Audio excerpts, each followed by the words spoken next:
श्रीमद् वाल्मीकि रामायण बालकांड 14वां सर्ग। जय सिया राम। महाराज दशरथ के द्वारा अश्वमेध यज्ञ का सांगोपांग अनुष्ठान। इधर वर्ष पूरा होने पर यज्ञ संबंधी अश्व भूमंडल में भ्रमण करके लौट आया। फिर सरयू नदी के उत्तर तट पर राजा का यज्ञ आरंभ हुआ। महामनस्वी राजा दशरथ के उस अश्वमेध नामक महायज्ञ में ऋष्यशृंग को आगे करके श्रेष्ठ ब्राह्मण यज्ञ संबंधी कर्म करने लगे। यज्ञ कराने वाले सभी ब्राह्मण वेदों के पारंगत विद्वान थे, अतः वे न्याय तथा विधि के अनुसार सब कर्मों का उचित रीति से संपादन करते थे और शास्त्र के अनुसार किस क्रम से किस समय कौन सी क्रिया करनी चाहिए इसको स्मरण रखते हुए प्रत्येक कर्म में प्रवृत्त होते थे। ब्राह्मणों ने प्रवज्ञ अश्वमेध के अंगभूत कर्म का शास्त्र विधि मीमांसा और कल्प सूत्र के अनुसार संपादन करके उपसद नामक इष्ट विशेष का भी शास्त्र के अनुसार ही अनुष्ठान किया। तत्पश्चात शास्त्रीय उपदेश से अधिक जो अतिदेशता प्राप्त कर्म है उस सब का भी विधिवत संपादन किया। तदंतर तत्त कर्मों के अंगभूत देवताओं का पूजन करके हर्ष में भरे हुए उन सभी मुनिवरों ने विधि पूर्वक प्रातः सेवन आदि अर्थात प्रातः सवन, मध्यान्ह सवन और तृतीय सवन सभी कर्म किए। इंद्र देवता को विधि पूर्वक हविष्य का भाग अर्पित किया गया। पाप निवर्तक राजा सोम का रस निकाला गया। फिर क्रमशः माध्य नंदिन सवन का कार्य आरंभ हुआ। तत्पश्चात उन श्रेष्ठ ब्राह्मणों ने शास्त्र से देखभाल कर मनस्वी राजा दशरथ के तृतीय सवन कर्म का भी विधिवत संपादन किया।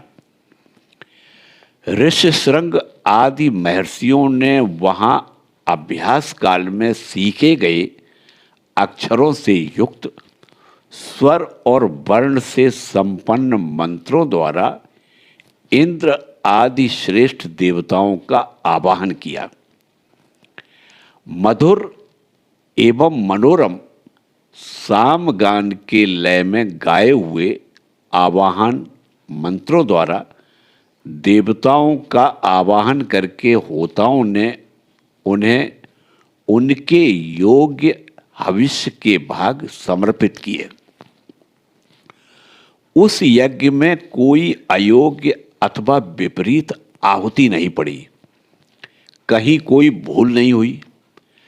अनजान में भी कोई कर्म छूटने नहीं पाया, क्योंकि वहां सारा कर्म मंत्रोच्चारण पूर्वक संपन्न होता दिखाई देता था। महर्षियों ने सब कर्म क्षेम युक्त निर्विघ्न परिपूर्ण किए। यज्ञ के दिनों में कोई भी ऋतिज थका मांदा या भूखा प्यासा नहीं दिखाई देता था। उसमें कोई भी ब्राह्मण ऐसा नहीं था जो विद्वान न हो अथवा जिसके 100 से कम शिष्य या सेवक रहे हों। उस यज्ञ में प्रतिदिन ब्राह्मण भोजन करते थे। क्षत्रिय और वैश्य भी भोजन पाते थे तथा शूद्रों को भी भोजन उपलब्ध होता था। तापस और श्रमण भी भोजन करते थे। बूढ़े, रोगी, स्त्रियां तथा बच्चे भी यथेष्ट भोजन पाते थे। भोजन इतना स्वादिष्ट होता था कि निरंतर खाते रहने पर भी किसी का मन नहीं भरता था। अन्न दो, नाना प्रकार के वस्त्र दो। अधिकारियों की ऐसी आज्ञा पाकर कार्यकर्ता लोग बारंबार वैसा ही करते थे। वहां प्रतिदिन विधिवत पके हुए अन्न के बहुत से पर्वतों जैसे ढेर दिखाई देते थे। महामनस्वी राजा दशरथ के उस यज्ञ में नाना देशों से आए हुए स्त्री पुरुष अन्न पान द्वारा भली भांति तृप्त किए गए थे। श्रेष्ठ ब्राह्मण भोजन विधिवत बनाया गया है, बहुत स्वादिष्ट है, ऐसा कहकर अन्न की प्रशंसा करते थे। भोजन करके उठे हुए लोगों के मुख से राजा सदा यही सुनते थे कि हम लोग खूब तृप्त हुए, आपका कल्याण हो। वस्त्र आभूषणों से अलंकृत हुए परम ब्राह्मणों को भोजन परोसते थे और उन लोगों की जो दूसरे लोग सहायता करते थे, उन्होंने भी विशुद्ध मणिमय कुंडल धारण कर रखे थे। एक सवन समाप्त करके दूसरे सवन के आरंभ होने से पूर्व जो अवकाश मिलता था, उसमें उत्तम वक्ता, धीर ब्राह्मण एक दूसरे को जीतने की इच्छा से बहुतेरे युक्तिवाद उपस्थित करते हुए शास्त्रार्थ करते थे। उस यज्ञ में नियुक्त कर्म कुशल ब्राह्मण प्रतिदिन शास्त्र के अनुसार सब कार्यों का संपादन करते थे। राजा के उस यज्ञ में कोई भी सदस्य ऐसा नहीं था जो व्याकरण आदि 6 अंगों का ज्ञाता न हो, जिसने ब्रह्मचर्य व्रत का पालन न किया हो तथा जो बहुश्रुत न हो।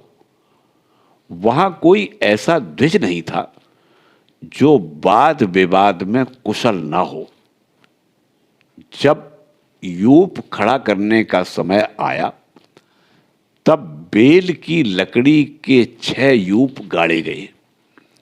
उतने ही खैर के यूप खड़े किए गए और पलाश के भी उतने ही यूप थे, जो बिल्व निर्मित यूपों के साथ खड़े दिखाई गए थे। बहेड़े के वृक्ष का एक यूप अश्वमेध यज्ञ के लिए विहित है। देवदारू के बने हुए यूप का भी विधान है, परंतु उसकी संख्या न 1 है न 6। देवदारू के 2 ही यूप विहित है। दोनों बाहें फैला देने पर जितनी दूरी होती है, उतनी ही दूर पर वे दोनों स्थापित किए गए थे। यज्ञ कुशल शास्त्रज्ञ ब्राह्मणों ने ही इन सब यूपों का निर्माण कराया था। उस यज्ञ की शोभा बढ़ाने के लिए उन सब में सोना जड़ा गया था। पूर्वोक्त 21 यूप 21-21 अरंती ऊंचे बनाए गए थे। उन सबको पृथक पृथक 21 कपड़ों से अलंकृत किया गया था। कारीगरों द्वारा अच्छी तरह बनाए गए वे सभी सुदृढ़ यूप विधि पूर्वक स्थापित किए गए थे। वे सबके सब 8 कोणों से सुशोभित थे। उनकी आकृति सुंदर एवं चिकनी थी। उन्हें वस्त्रों से ढक दिया गया था और पुष्प चंदन से उनकी पूजा की गई थी। जैसे आकाश में तेजस्वी सप्तर्षियों की शोभा होती है, उसी प्रकार यज्ञ मंडप में वे दीप्तिमान यूप सुशोभित होते थे। सूत्र ग्रंथों में बताए अनुसार ठीक माप से ईंटें तैयार कराई गई थी।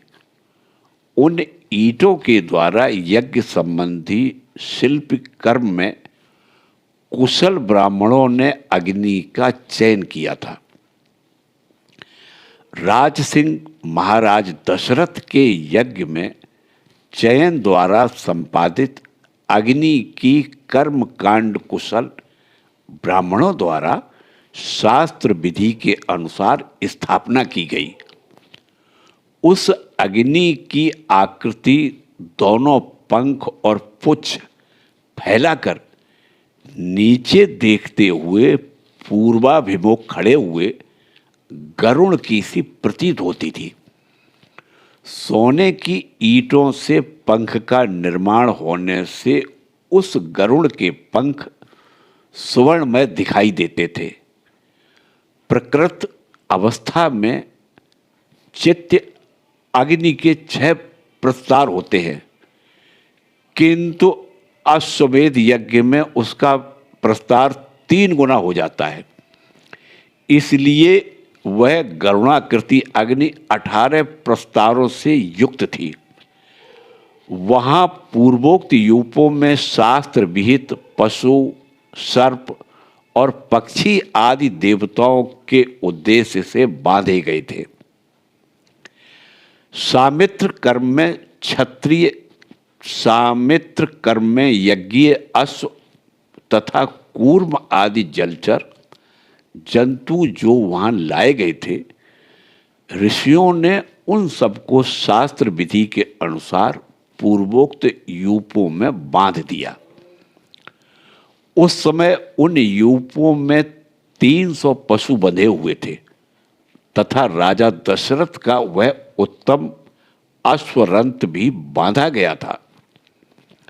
रानी कौशल्या ने वहां प्रोक्षण आदि के द्वारा सब ओर से उस अश्व का संस्कार करके बड़ी प्रसन्नता के साथ 3 तलवारों से उसका स्पर्श किया।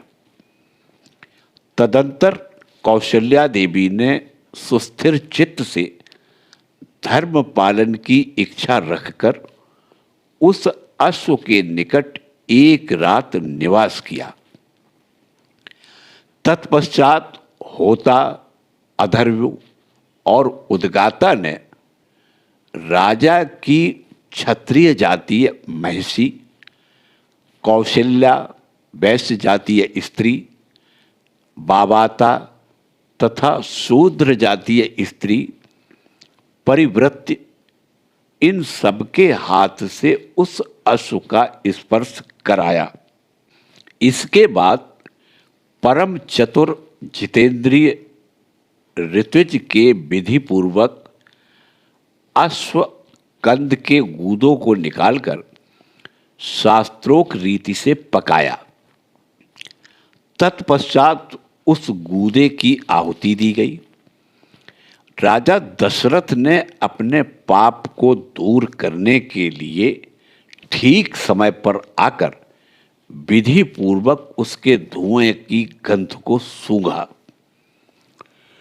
उस अश्वमेध यज्ञ के अंगभूत जो जो हवनीय पदार्थ थे, उन सबको लेकर समस्त 16 ऋतिज ब्राह्मण अग्नि में विधिवत आहुति देने लगे। अश्वमेध के अतिरिक्त अन्य यज्ञों में जो हवि दी जाती है, वह पाकर की शाखाओं में रखकर दी जाती है, परंतु अश्वमेध यज्ञ का हविष्य बेंत की चटाई में रखकर देने का नियम है। कल्प सूत्र और ब्राह्मण ग्रंथों के द्वारा अश्वमेध के 3 सवनीय दिन बताए गए हैं। उनमें से प्रथम दिन जो सवन होता है, उसे चतुष्टोम कहा गया है। द्वितीय दिवस सांध्य सवन को उक्थ्य नाम दिया गया है तथा तीसरे दिन जिस सवन का अनुष्ठान होता है उसे अतिरात्र कहते हैं। उसमें शास्त्रीय दृष्टि से विहित बहुत से दूसरे दूसरे कृतु भी संपन्न किए गए। ज्योतिषोम, आयुष्टोम यज्ञ 2 बार, अतिरात यज्ञ 5वां अभिजित, 6ठा विश्वजित तथा 7वें 8वें आप्तोर्याम, ये सब के सब महाकृतु माने गए हैं जो अश्वमेध के उत्तर काल में संपादित हुए। अपने कुल की वृद्धि करने वाले राजा दशरथ ने यज्ञ पूर्ण होने पर होता को दक्षिणा रूप में अयोध्या से पूर्व दिशा का सारा राज्य सौंप दिया, अधर्व को पश्चिम दिशा और ब्रह्मा को दक्षिण दिशा का राज्य दे दिया। इसी तरह उद्गाता को उत्तर दिशा की सारी भूमि दे दी। पूर्व काल में भगवान ब्रह्मा जी ने जिसका अनुष्ठान किया था उस अश्वमेध नामक महायज्ञ में ऐसी ही दक्षिणा का विधान किया गया है। इस प्रकार विधि पूर्वक यज्ञ समाप्त करके अपने कुल की वृद्धि करने वाले पुरुष शिरोमणि राजा दशरथ ने ऋतुजों को सारी पृथ्वी दान कर दी।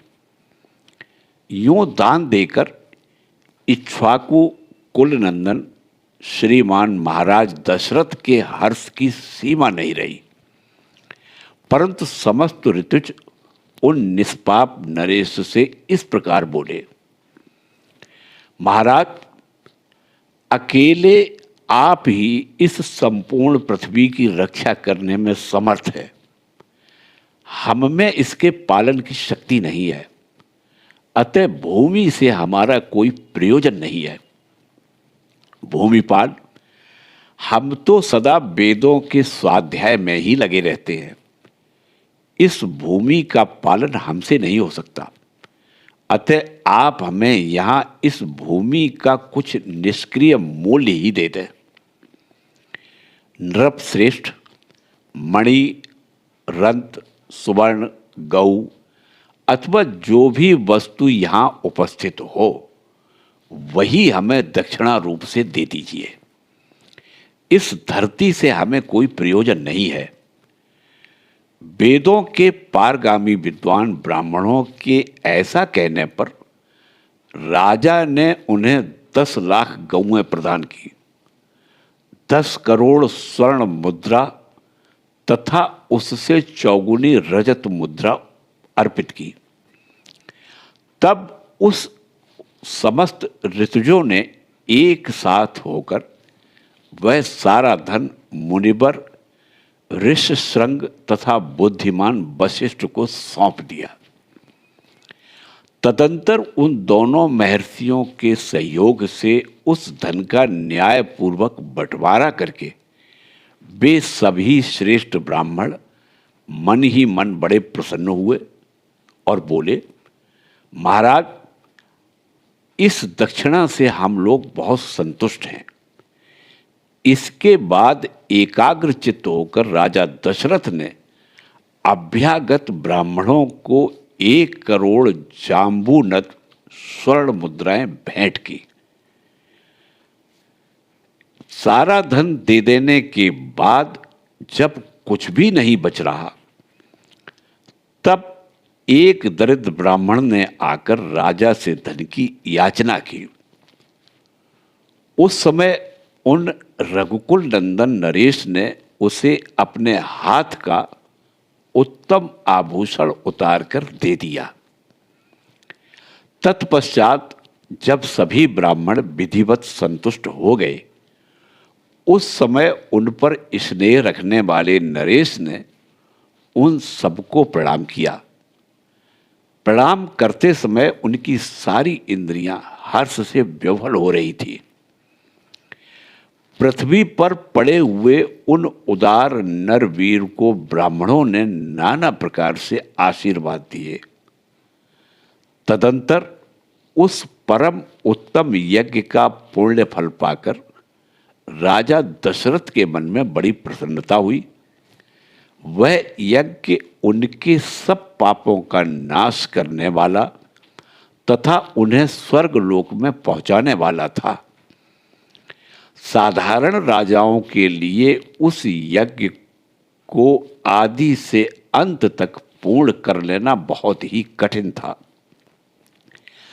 यज्ञ समाप्त होने पर राजा दशरथ ने ऋष्यशृंग से कहा, उत्तम व्रत का पालन करने वाले मुनीश्वर, अब जो कर्म मेरी कुल परंपरा को बढ़ाने वाला हो उसका संपादन आपको करना चाहिए। तब द्विजश्रेष्ठ ऋष्यशृंग तथास्तु कहकर राजा से बोले, राजन, आपके 4 पुत्र होंगे जो इस कुल के भार को वहन करने में समर्थ होंगे। उनका यह मधुर वचन सुनकर मन और इंद्रियों को संयम में रखने वाले महामना महाराज दशरथ उन्हें प्रणाम करके बड़े हर्ष को प्राप्त हुए तथा उन्होंने ऋष्यशृंग को पुनः पुत्र प्राप्ति कराने वाले कर्म का अनुष्ठान करने के लिए प्रेरित किया। इस प्रकार श्री वाल्मीकि निर्मित आर्ष रामायण आदि काव्य के बालकांड में 14वां सर्ग पूरा हुआ। जय सिया राम।